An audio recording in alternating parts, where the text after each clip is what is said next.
es uno de los periodistas especializados, mejor informados aquí de La Plata y sus alrededores. ¿Cómo estás, Maxi? ¿Qué tal? ¿Cómo estás, Alberto? Gracias por esta invitación. No, por favor. Bueno, ¿qué nos dejó el cierre de listas? Heridos. Empecemos con algo sencillo. Heridos por doquier. Vos sabés que lo que yo digo es que dejó... La novedad de este cierre de listas no son los heridos, es la falta de ambulancias. A ver si vos coincidís con este punto. Es decir, estamos acostumbrados a que todo cierre de lista deje un montón de heridos. Alguno, de todo, de un espacio político más que otro. Este dejó heridos por todos lados. Dejó los heridos del PAN-peronismo, dejó los heridos de Cambiemos, no los del PRO, que por ahí son los únicos que quedaron todos adentro, los heridos radicales, los heridos peronistas de Cambiemos. Y no hay ambulancieros, digo, no hay alguien que diga, bueno, rápidamente salió a dar vueltas por el conurbano, por los distritos, por las provincias, a juntar. Y esto, me parece a mí, tiene que ver con el manoseo previo, ¿no? Con el manoseo previo de la mayoría de todas las listas, es, creo yo, una novedad. Yo creo que en realidad, lo decía recién en el editorial inicial, me parece que se armaron listas defensivas en la expectativa de perder más que de ganar. Exactamente, sí, coincido. Y de ocupar los espacios legislativos para tratar de frenar o negociar desde adentro, en lugar de generar una apertura, tal como se había anunciado, que hubiera permitido tal vez sumar más votos, pero no garantizaba la victoria. Déjame decir algo, me preguntás, ¿qué nos dejó este cierre de listas? Hay un dato que está bien que soslayemos, pero que me parece que es importante rescatarlo y decirlo, o por lo menos decirlo en algunos ámbitos, ¿no? En los que tenemos oportunidades de discutir la política para la política, como es este, ¿no? Digo, sé que este es un programa que se escucha en el ambiente político, no solamente en el gran público, y que tiene que ver con que este cierre de listas garantiza finalmente que un gobierno no peronista termine su mandato. Porque el cierre de listas, sea para perder, sea para ganar, sea para quedarse con algún carguito, sea para garantizar la banca, habla de que la expectativa general de todos los espacios políticos es que este gobierno llegue al 10 de diciembre. Y eso termina de despejar algunas dudas que existieron durante mucho tiempo, buena parte de este gobierno, y que no tenía que ver solamente con la capacidad del gobierno y la gobernabilidad que supiera construir, sino además con lo que iba a ser el peronismo bonaerense fundamentalmente, cómo se iba a conjugar la política con la economía, etcétera, etcétera, etcétera, ¿no? Y con una historia, y bueno, que te voy a enseñar a vos de historia, ¿no? En donde parecía que los únicos gobiernos que podían terminar su mandato, por más o por menos, eran los peronistas en la República Argentina, y realmente me parece que esto también es algo que nos deja este cierre de listas. Cruzo los dedos igual por la... No, yo creo que sí, y además me parece que ya hubo muchos anuncios desde el entorno, desde el riñón de Cristina hace bastante tiempo, de que se quería llegar sí o sí a la finalización de este gobierno. Me parece que había más interés en algunos sectores que tenían dudas sobre sus posibilidades electorales y que a lo mejor a través de la Asamblea Legislativa podían llegar a ocupar cargos de relevancia, que lo que tiene que ver con Unidad Ciudadana y los espacios de referencia de Cristina, donde claramente estaban jugados a la finalización de este gobierno. Pero sí veo algo y que me parece que es bastante inédito, y me parece que es el hecho de que el cierre de listas, en lugar de consagrar una situación, de congelarla, dejó abierto el libro de pases, y que en estas horas hay negociaciones permanentes. La última novedad, que es la novedad de hoy fuerte, podríamos decir que el pichetismo abandonó a Pichetto, ¿no? Es raro, es decir, digo, el armado bonaerense que se había...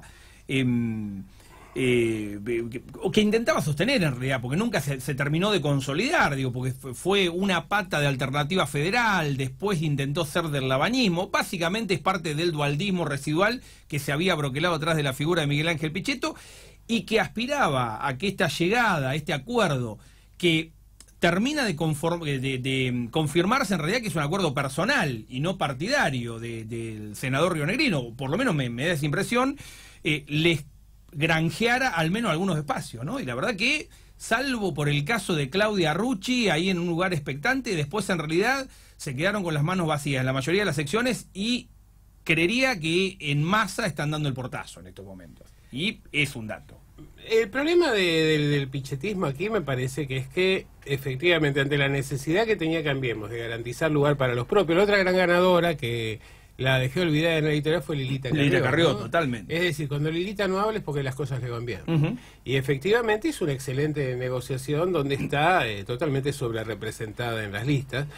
Aquí hay un tema, me parece que no había lugar para colocar al pichetismo. Yo creo que artesanalmente Miguel Pichetto va a tener que ir tratando de recomponer, sobre todo porque hay que ver los lugares hacia donde se puede dar el salto. Sí, Alberto, recordemos que a Miguel Pichetto, yo creo que ni Mauricio Macri ni Miguel Ángel Pichetto, 48 horas, no sé si 24, pero 48 horas antes estaban convencidos de que se iba a cerrar esa fórmula. O sea, cuando con el diario del lunes podemos ver algunas negociaciones, algunos guiños hacia atrás, algunos intentos. Ahora, realmente el anuncio de la fórmula a mí me parece que sorprendió a propios y ajenos, y entonces es lógico, ¿no?, que no queden lugares, que no formara parte del plan realmente. Eso es cierto. Además hay varias cosas. Primero que Pichetto no es alguien que se haya caracterizado por tener una inserción territorial muy importante. Hay nombres que quedaron boyando, que de alguna manera se los identificó con el senador Pichetto, pero que en la práctica, digamos, tenían su rodaje y su juego propio. Entonces, además, no se lo convoca a Pichetto para sumar votos, se lo convoca por otra cosa, para darle tranquilidad a los mercados, para garantizar un adecuado manejo del Senado en caso de una victoria, para de alguna manera jugar ese papel que venía jugando Frigerio en el primer gobierno, en el gobierno que concluye ahora de Cambiemos. Entonces, y de hecho, ya mañana Miguel Pichetto, bueno, ya hoy estuvo con Schiaretti, mañana tiene una reunión con sectores importantes del peronismo de distintas provincias que no han formado parte de la gestión en los procesos de reelección de los gobernadores. Entonces, creo que en realidad el trabajo de Pichetto empieza ahora. Lo escuchaba Tito Bachmann hoy en un canal de noticias explicar palabra más, palabra menos esto que te estabas diciendo vos, ¿no?, que Pichetto no fue convocado para sumarle votos a Mauricio Macri, sino quizá para traer tranquilidad, así en sentido amplio. Ahora, que la tranquilidad en los mercados, que todavía debe ser muy costosa para alguien, no sé para quién, pero que ya le significó a Macri una mejora sustancial. Si Pichetto no le restó, eso ya es un dato, digo, no hubo fugas por tener a un candidato a viceperonista, pero además esta tranquilidad cambiaria fundamentalmente, ya le significó un cambio de tendencia. Ya abandonó la caída, sobre todo en los sectores medios altos, ¿no?, que son los que le interesan porque los que pueden marcar la tendencia general. Sobre todo en el segmento medio alto, en las últimas 2 semanas la imagen de Macri, esto es imagen, digo, no votos, pero había mejorado 3 puntos, algo que no pasaba hace 1 año y medio por lo menos, ¿no? Digo, y eso tiene que ver con estas 2 semanas de la Pax cambiaria, ¿no?, podríamos decir, que me parece a mí que es un poco consecuencia de la llegada de Miguel Ángel Pichetto y este gesto de tranquilidad también hacia los mercados. Y yo creo que hay, además, sumado a esto, hay un par de cuestiones que no pueden dejarse de lado. El primero tiene que ver con aquello que decía Marx en el texto del 18 Brumario de Luis Bonaparte, donde él decía que la burguesía quería llegar al gobierno y cuando llegaba al gobierno no sabía cómo resolver sus problemas y que entonces buscaba un príncipe que arbitrara.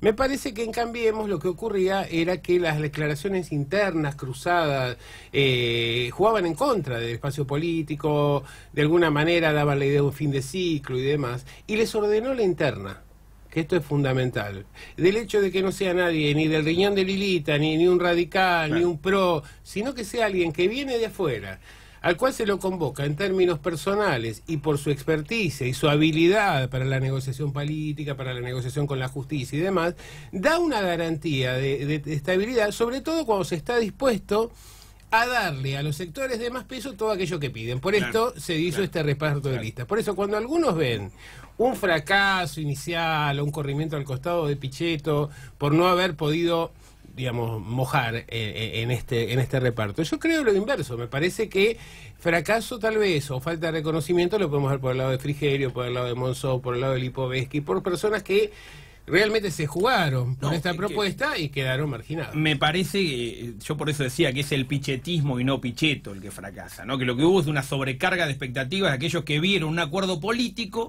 cuando en realidad lo que había era un acuerdo personal. Es decir, más que era el pichetismo. O, claro, para decirlo claramente, digo, aquellos que abrazaron a Pichetto desde el territorio bonaerense, qué sé yo, Cacho Álvarez, Baldomero Álvarez de Olivera, si no tenía lugar en ningún otro espacio. Hace 2 años estaba en Cambiemos. Por eso, es decir, no tenía lugar en ningún otro espacio, porque coqueteó con Cambiemos, se fue mal, se fue Cambiemos. No tiene espacio en el kirchnerismo. Sí, por lo mismo, digo, por haber estado en Cambiemos. Imposible que volviera al kirchnerismo.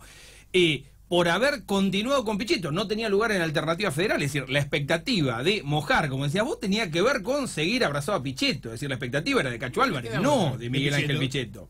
Entonces, ahí no vemos que haya habido ningún reclamo, ni ninguna negociación, ni nada por el estilo de parte de Pichetto. Es más, Alberto, estaba dispuesto a ir de viaje en el caso de que hubiera habido un resultado electoral favorable ayer en Río Negro. Claro, exactamente, a esto iba.